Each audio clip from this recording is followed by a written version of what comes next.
Sa number 10, una kita na isa lakat sang panahon, di ina si Ada nangin magalumon ang halos bilog nga adlaw diri sa aton sa Negros, pero di na bala si Ada.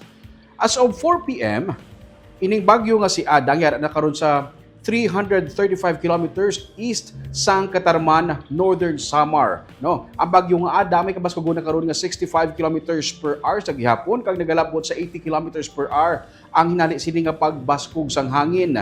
May pila sa gihapon ka mga probinsya nga napay dalom sa tropical cyclone wind signal number 1. Ini pares na lamang sa Camarines Norte, Quezon, Camarines Sur, Albay, Catanduanes, Sorsogon, ining Northern Samar, Eastern Samar, pati diri sa Masbate, Biliran, Leyte, Northern Cebu, no Camotes Island kag Southern Leyte. Malayo-layo kita gyapon diri sa Negros, no. Wala kita nadala sa tropical cyclone wind signal number 1.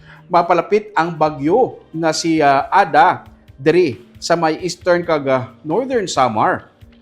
Kag sa Sabado nga adlaw, kag sa Catanduanes naman, mapalapit man siya diri mga Sabado kun Domingo na nga adlaw. Kag malibot iniliwat si Ada pabalik diri, no. Samtang palapit siya sa Pilipinas, mabalik siya pagwa naman didto. So ginapaabot nga mahuyang na doon ang puwersa niya sa paglibot niya pagwa dira sa may area naman sang Bicol.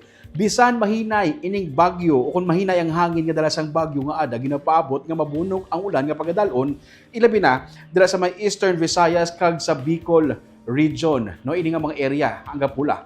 Expect ni naton nga makusog-kusog ang ulan kag diri naman bisan wala kita nadala diri sa sining cone of probability suno sa pag-asa, expect nato sa gyapon nga may posibilidad nga pag-ulan, no? Malaptak-lap nga may mga pag-wisik-wisik sa ulan nga magalapot sa aton diri sa Negros. Gani parayon kita sa gihapon sa pagtutok sa lakat sang panahon. Para naton i-monitor ang lakat sang bagyo nga Ada, especially sini nga weekend, kag ginapaabot nga magadala ini sa gihapon sang ulan tubtub sa weekend, kag ini ang mga lakat sa panahon whether we like it or not.